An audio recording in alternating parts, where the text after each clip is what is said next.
Good afternoon. Hello, everyone. It's great to have so many of you on our webinar today to discuss millennial mentoring. We've got lots of familiar faces registering and signing on today, and also it's great to see plenty of new names in there as well.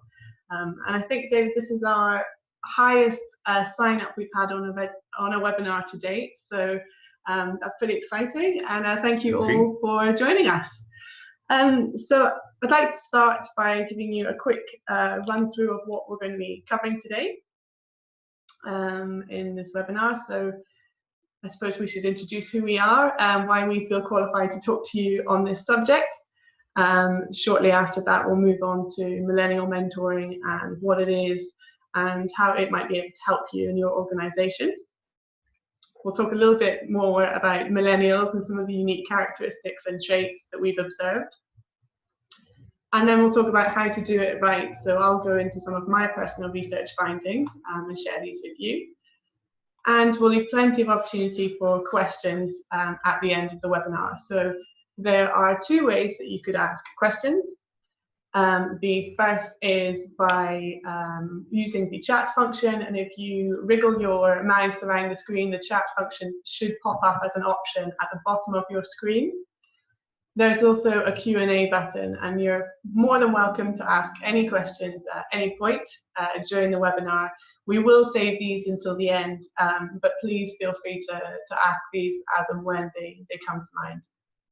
If you're having any technical difficulties today, then hopefully you received my email before the webinar, and that email had a link in it to the Zoom support network. So there's a chat function available on there. So if you do have any troubles, please do go and ask them. They're very helpful from my experience anyway. So moving on, who are we? Well, we are David Sole and Gemma Sole.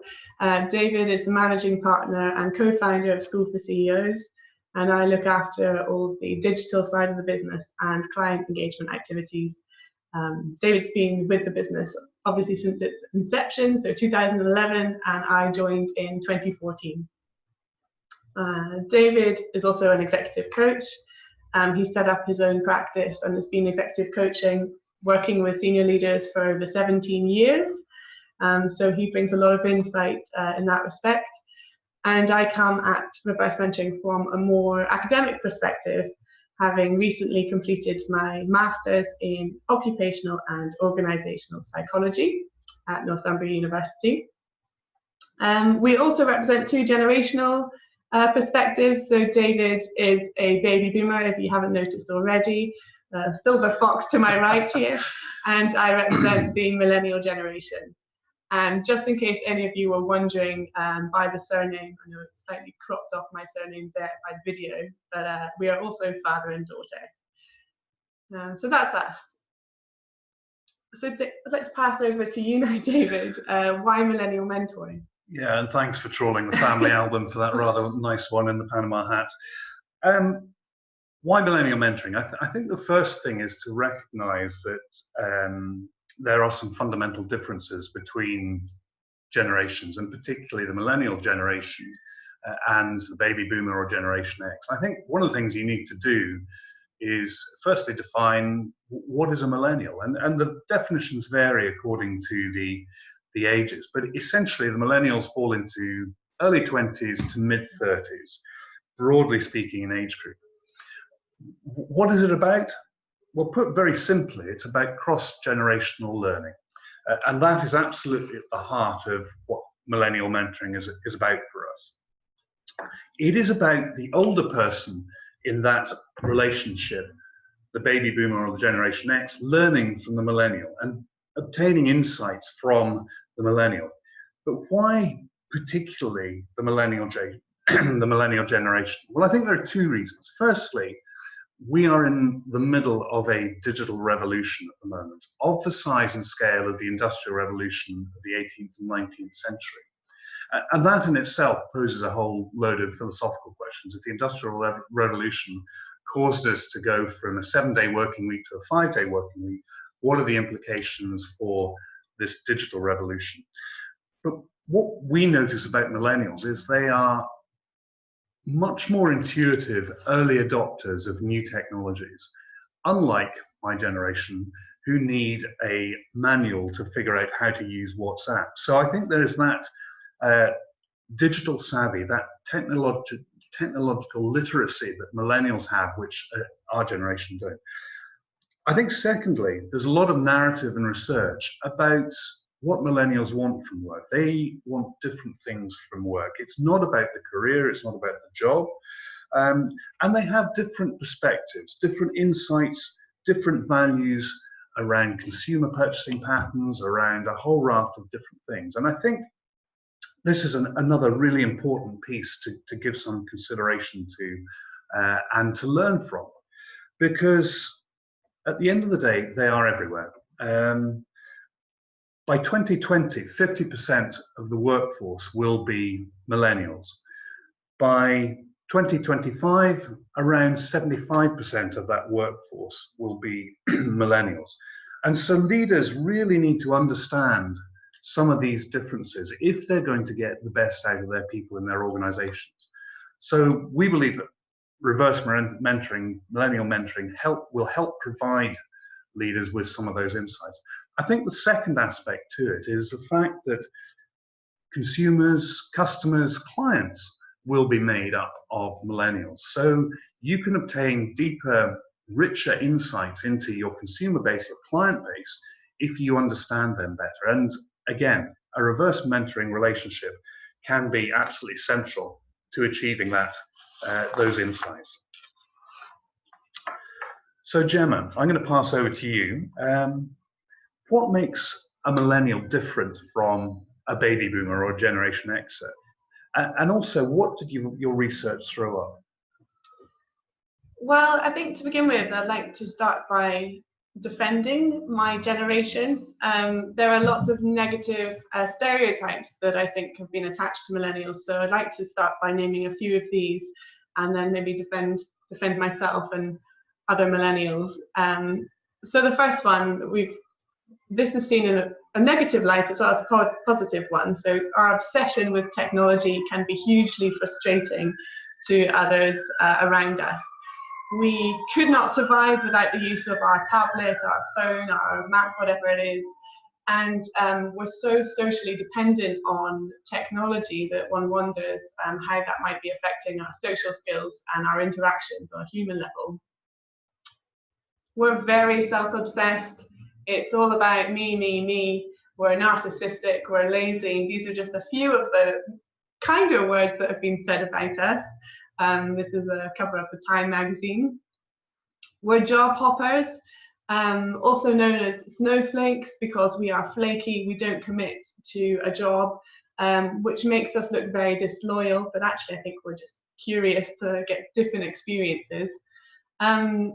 And there's an interesting statistic that in the US, millennials move jobs on average every 12 to 18 months. So that's quite powerful when you take it out of context there, compared with our older generation who were very loyal and tended to have a career in one organization. And finally, we want a prize just for turning up.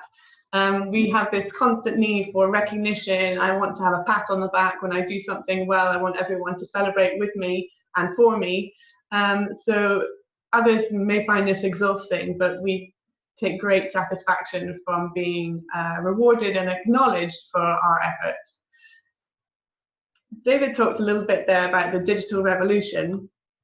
So millennials, we are tech obsessed. We know it. We've grown up using technology, and our mobile phones are an extension of our limbs.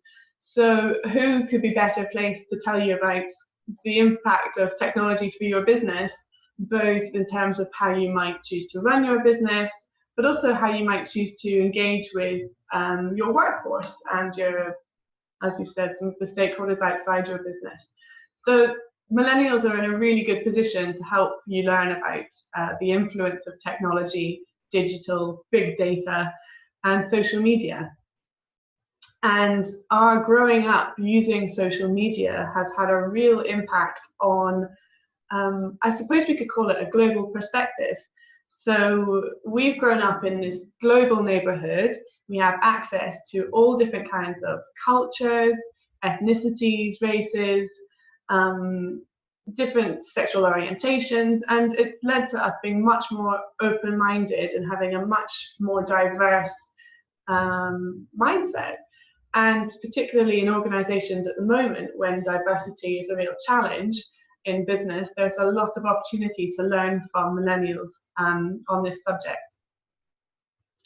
And finally, there's a real strong sense of purpose in this generation. And I don't want to say this and say that others don't have a sense of purpose, and baby boomers don't have purpose or don't have values, but this is something that millennials are really driving, and we're willing to sacrifice pay or status in order to find work that is fulfilling and meaningful and enjoyable. And so that comes across really strongly. And also this desire to have good work-life balance and also look after our physical and mental health, which again is really important in organizations. And there's a lot of work that millennials can do to help break down some of the taboos around mental health at work. So those are just a couple of examples of what's different about millennials and some of the opportunities and areas where you might be able to learn from them. And just to go on the record, I'd say that you don't conform to the perceptions on the left-hand side of that chart, Gemma. So I've been here for quite some time, actually. Well over my 18 months. They're struggling to get rid of me, I think. So those are a few perceptions and a few realities. And I'd like to move on now to if my slides will progress, my research findings. So I was particularly interested to learn about the relationships between senior executives and their junior colleagues and how they built that relationship of reverse mentoring. And through interviewing a number of mentees and mentors, I found that there were 4 cornerstones that helped to create a successful reverse mentoring exchange. This is my first. I don't know if anyone has seen this video before, but this is an example of a trust fall gone wrong. And trust was absolutely essential, considered by all of the participants that I spoke to as a key factor in developing a successful reverse mentoring relationship. Openness and honesty was another. Chemistry, finding that rapport, and finally structure.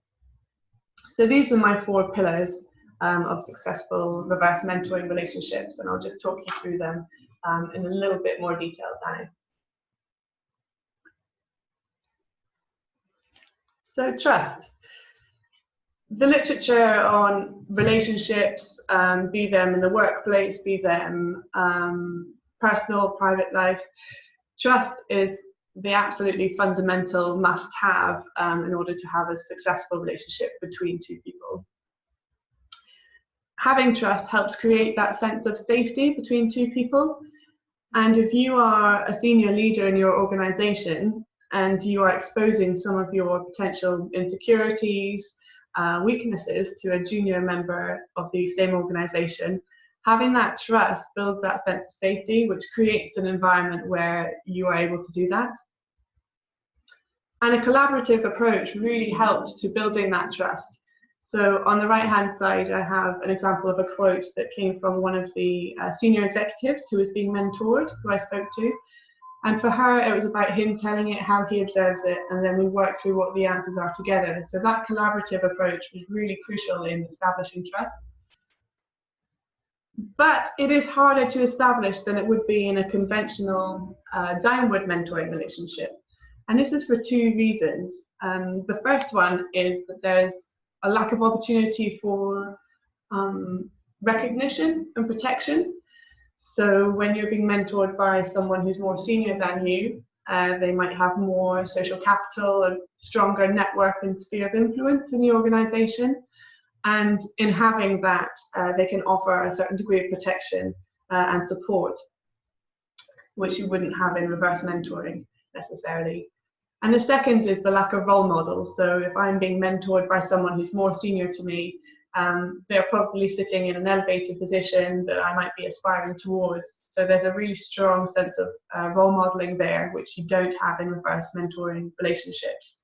So those are two possible derailers, I suppose, that might make it harder to establish trust in reverse mentoring. Openness and honesty. Are they just saying what I want to hear was a really common concern among the mentees that I interviewed, closely followed by, are they in it for themselves? So particularly in the early stages of reverse mentoring relationships, these are some of the fears that senior executives were facing when they were getting involved, and they didn't really know their mentor very well at this point. Naturally, there's opportunity for the mentor to develop in this process. They're gaining social capital. It's not often that a 20-something-year-old will have the opportunity to sit in the same room and have a one-on-one conversation, development conversation with their CEO. But at the same time, you have to just take that first step. And what I found was that it was a two-way street. And often when it was initiated by the mentee, so the mentee would start the conversation by perhaps talking about some of their insecurities or some of their development areas. That made it really easy for the mentor to respond in an honest and open way, and kind of set the path for really open, honest conversations. My third theme, chemistry. This is really interesting, the balance of chemistry and diversity in a reverse mentoring relationship. So we're social animals. We're naturally going to be drawn towards people who have similarities to us. It's this need for social affiliation that is totally natural, that we all experience. If one of the opportunities in reverse mentoring is to learn from a different and a diverse perspective, the more differences you have to that person, the greater the opportunity to learn. So there's almost this kind of friction between this desire to have someone who ignites a spark in you and who excites you, and who you really want to learn from, but also are they going to have the insights that you need? So there's a really interesting challenge there between the two. So the generational diversity wasn't enough? No, in some cases, there's much more opportunity to learn beyond just I'm older than you are. Another interesting factor that contributed to chemistry was organisational reporting lines. So in some cases, this actually helped establish a successful relationships, and in other cases, it hindered. So it was helpful in that the mentor and the mentee knew each other, so they had a bit of an understanding on how the other worked, their kind of personality. They were then more open to developing a reverse mentoring relationship with them. On the flip side, this could be quite difficult for some of the mentors to give feedback if it wasn't necessarily gleaning feedback. So it was quite challenging to possibly give constructive criticism to someone who's in charge of your bonus or whatever it is. So that provided some challenges for individuals, and also some leaders didn't want to expose their weaknesses to someone who's supposed to be looking up to them directly in the organization. So that was an interesting challenge for individuals. My fourth theme is structure. As you can see from this quote came from the CEO of a very successful large business, and she really highlighted that you have to put something in if you want to get something out. It's not about meeting up for a coffee and a chat once a month. You really have to be structured around what you want to get out of the relationship.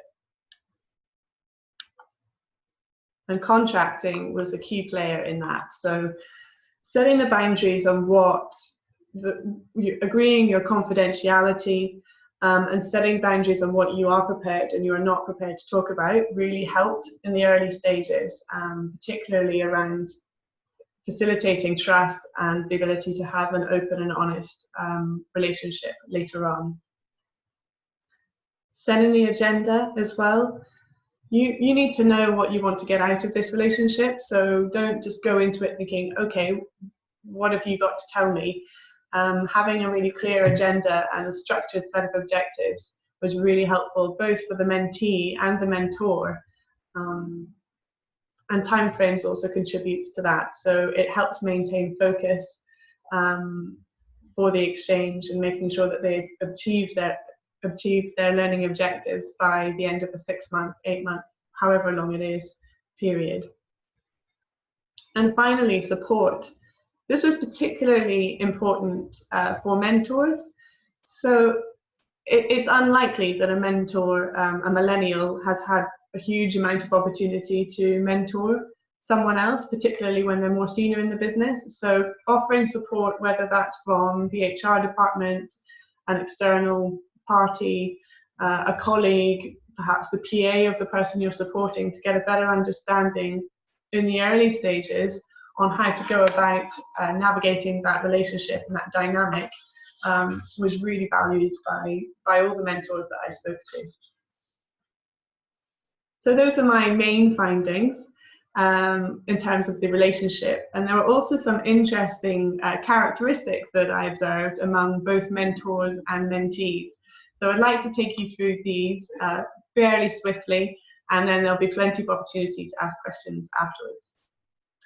So the perfect mentor, integrity was really, really valued by mentees. So knowing that the mentor is going to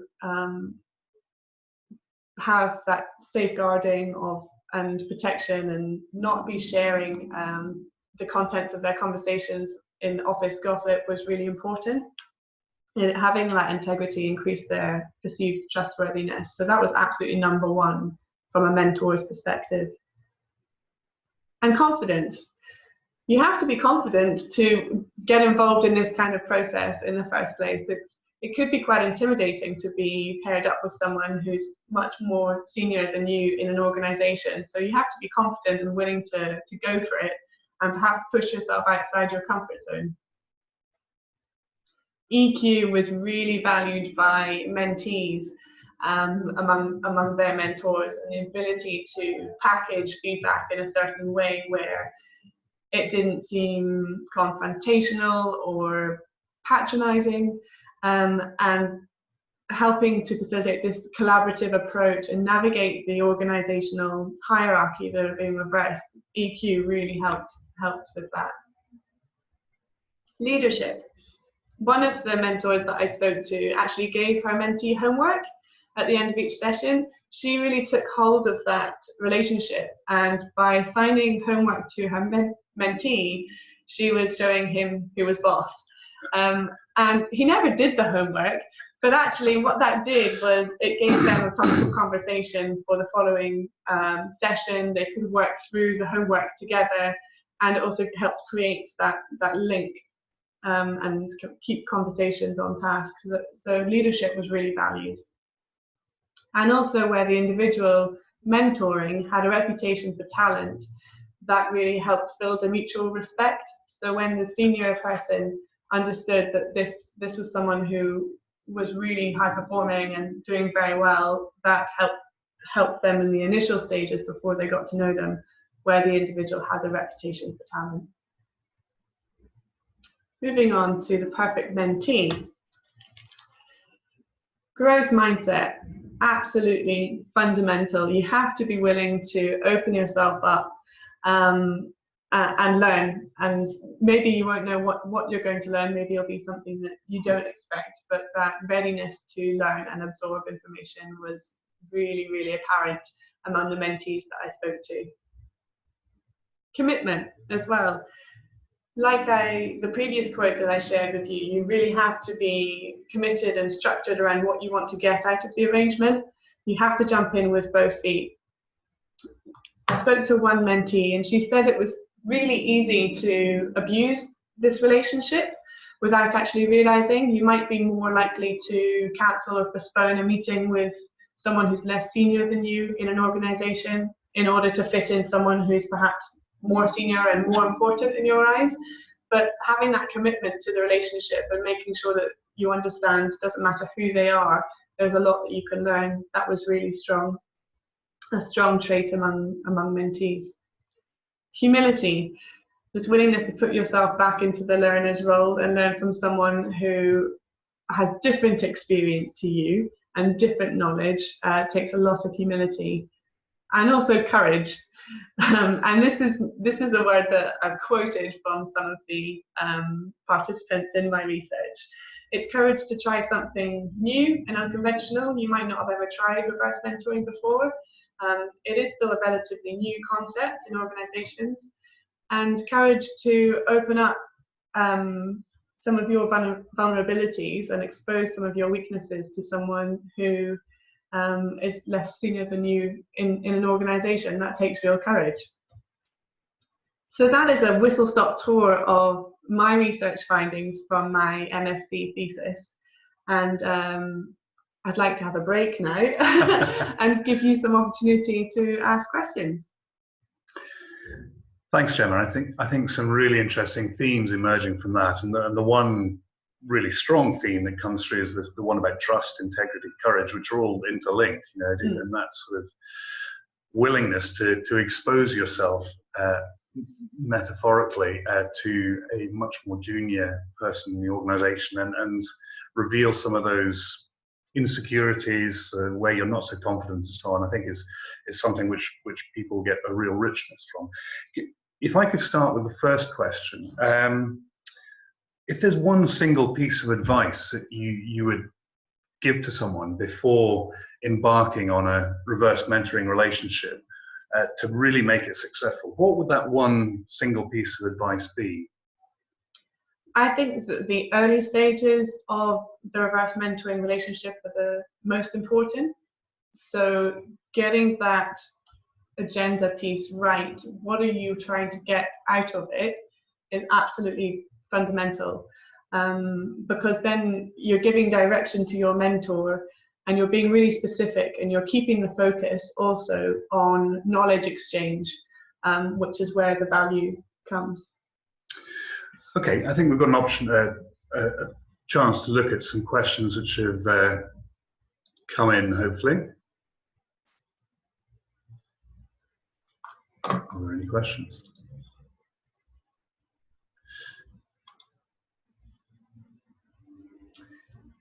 Hi, Priya. So you're asking if any mentoring relationships have worked even though some of the pillars were missing, so there was no structure, let's say.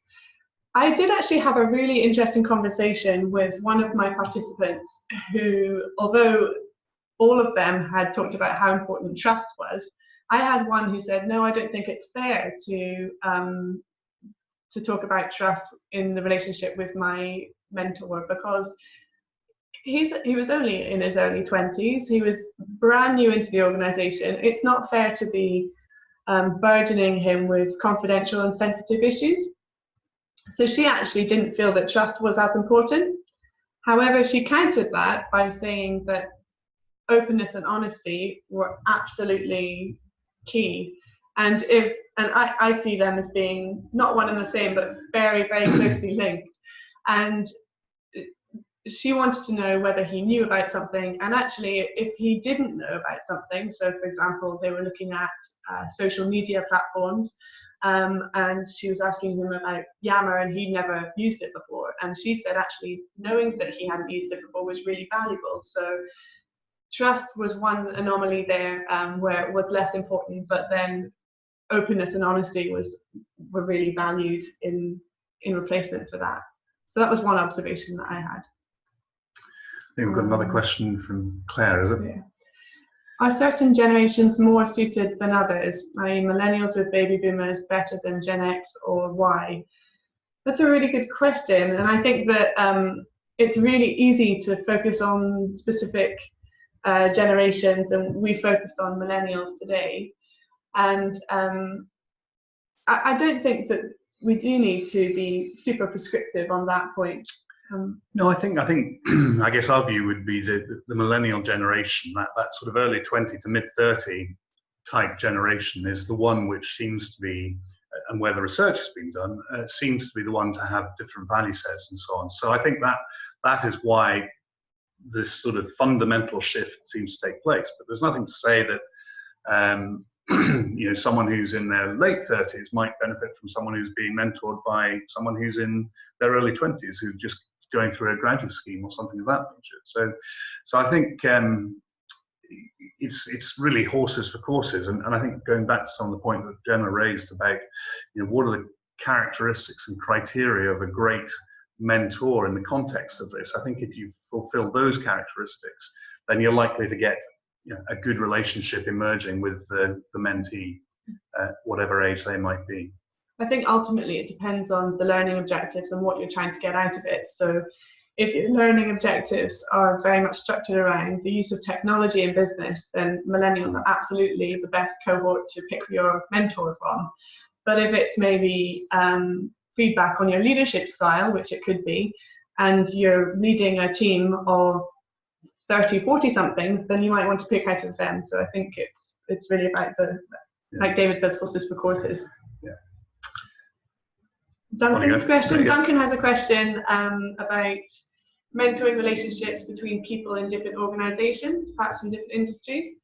So the focus of my research was trying to speak to individuals who are working in the same organisation, because I was particularly interested to see how they were navigating that organisational hierarchy reversal. However, I did speak to one participant who was a really interesting conversation, actually.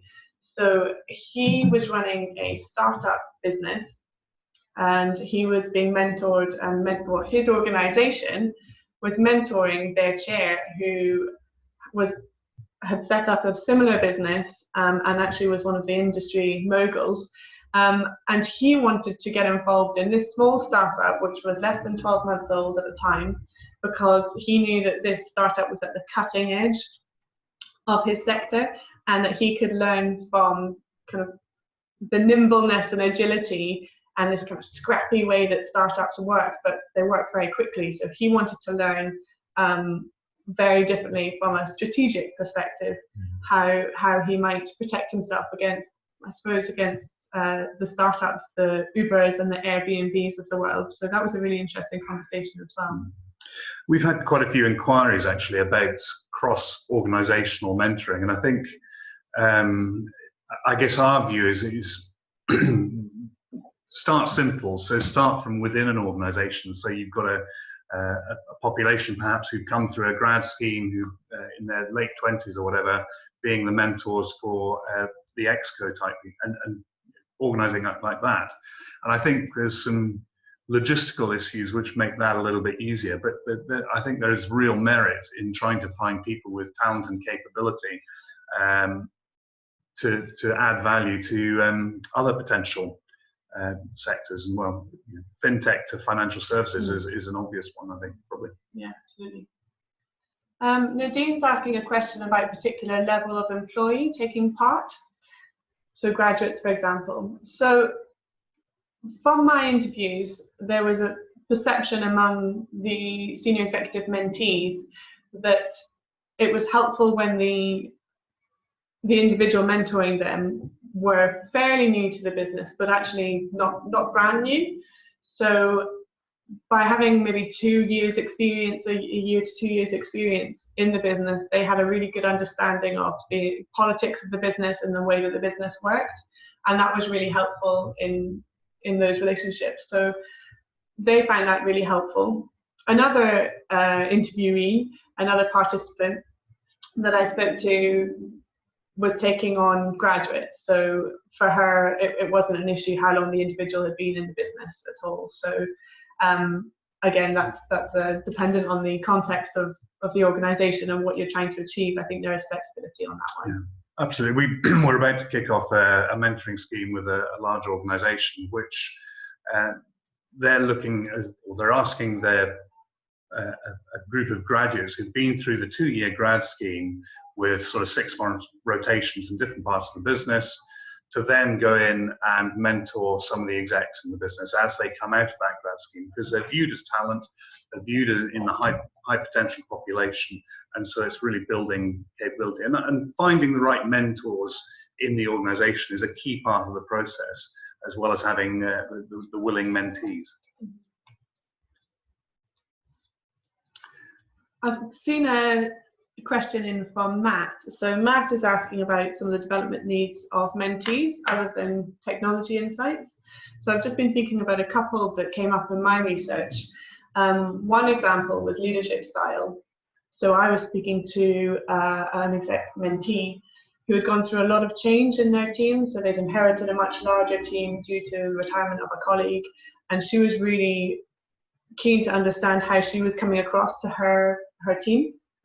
So that was an example where her mentor was a few layers detached from her, but she was getting real insight into, was she present enough? She was covering 2 different locations. How was her leadership being received? So she was getting real value out of that from her mentor. Another individual that I spoke to was involved in an FMCG, and their organisation, their main consumer base was the millennial generation. So for her, it's about really understanding a different generation in its entirety, and she took a lot of value from understanding their work-life habits and how they go about their days. So she found that learning from a millennial was really helpful in understanding how they would target their customers from a marketing perspective. And I think that plays into the point you made about the agenda setting. I think having a really well thought through agenda and structured agenda so that it is purposeful and you're really clear about what the outcomes are at the onset or at the outset of the process is a really important part to make the best of it. Mm-hmm. There's another question from Claire here. This is about offering support and guidance, so perhaps a workshop to participants as we set up a scheme. Should I like to answer that one? Yeah, absolutely. I mean, without preempting anything I might say in concluding remarks, as we've developed our process, which we're offering to organisations, a key part of the process is the initial workshop. And that is very much about helping the organisations think through the matching. So who do they want to act as mentors in their population, age, stage, and experience, and so on, and who are the open and willing and courageous mentees that are prepared to participate and back to that point, really commit to it, because it is a commitment. Second part of that initial piece is around the contracting and planning. So boundaries of confidentiality, as Gemma mentioned, making sure that both parties are really clear about confidentiality and boundaries and how they push up against those boundaries and allow the person, the mentee, to answer them or not as they choose to. There's also something about building capability. So what makes a good mentor, what makes a good mentee, and drawing on some of the themes that Gemma's talked about already, and our understanding of what makes good mentor-mentee relationships is sort of building some capability there. But the final piece is really getting clear about what the agenda is. So having a menu of themes that people can select from to structure 6 meetings over a 6-month time frame, and making that a really robust process. So it's not just about, as Gemma said, catching up for a cup of coffee, talking about what the football scores were at the weekend or whatever it is. It's a really purposeful, intentional conversation with some really clearly defined outputs at the outset. So I think we would say yes. Yeah. Support and guidance is really valuable. Yeah. I think the other bit that we talked about is as the relationships evolve, providing some supervision. So that is part of our process, which we think is really important. And having that third-party supervision is a really key part of that process, because it also gives us the opportunity to provide new insights, new input, research, or whatever that people might want to talk about as well. Mm-hmm. It's been a really good question here from Nadine. The others weren't good. Oh, they will be very good. What would be your top tips to gain buy-in from execs? Are you asking me that question, John? Let's both answer it. I think I'm interested to hear what you would say, working with a lot of senior executives. And I play back to some of the points that you mentioned in your concluding remarks about what makes the perfect mentee. Firstly, commitment. People have got to be open for this. They've got to be up for it. They've got to be prepared to commit an hour and a half once a month to have this conversation. And as Gemma said, the easiest thing to do, and normally one of the clearest signs that it's not working, is for those sessions either to be rearranged, postponed, or cancelled. So real commitment. I think the second piece is this openness and willingness and curiosity to learn. So that the growth mindset that Gemma talked about. And finally, this trust piece. It is about exposing yourself. It is about perhaps disclosing that you don't know all the answers as a mentee, and being vulnerable, preparing to be vulnerable in the relationship. And I think those would be the kind of three key points that I think are the most pertinent. Gemma? Yeah, I think any activity where you're told that you must do it, you might be less willing to do it. So it's about creating the desire for it, I think. And that comes really strongly when you start to talk about some of the opportunities that you have and what you might be able to learn. So I think with the focus being on what you might be able to learn, I think that would be my top tip for getting the buy-in in the first place. Yeah. And as we've developed some of the themes that you would draw from to build an agenda, I mean, it is a very extensive list, and as you start exploring these, the depth and insights that you'll get from those themes, can be incredibly valuable. I think that's all the questions that we've had today. If anyone has any other questions, we're very close to closing time, so this is your kind of last opportunity. There's one here. Oh, I think that's all of the questions we've had today. One final question I've got for you, Gemma. Okay. Did you? I mean, you mentioned that there were a number of different genders in the mentor. Did you notice a difference between the gender difference between male and female mentors and/or mentees in the research process? And did one combination was same sex to same sex better than mixed sexes, or? I think that's hard to answer given the size of the sample that I had. I don't think it would be fair to draw too many conclusions, given that it was a qualitative research study. I did notice that there were lots of mixed gender pairings in those that I spoke to. In fact, I think there was only one couple that I spoke to who there were two females, so it was either a woman mentoring a man or a man mentoring a woman. So that there were some interesting conversations, and when I asked about the kind of their similarities and building rapport, a lot of them said, "Oh no, I don't really have a lot in common with this individual. We're at totally different stages of life." So it's hard to draw too many conclusions on that respect, I'm afraid. Okay, brilliant. Well, thank you very much for joining us this afternoon. It's been a pleasure to be with you, and I hope you found it insightful. If you'd like to know a little bit more about how we approach millennial mentoring, do please get in touch. As I say, I ran through the process earlier, so I won't talk about it anymore. But do please get in touch. Our contact details are on this final slide, or indeed you can get in touch through the website, which is www.schoolforceos.com. So thank you for joining us. We hope you've enjoyed it, and we look forward to seeing you at a webinar in future. Have a great day.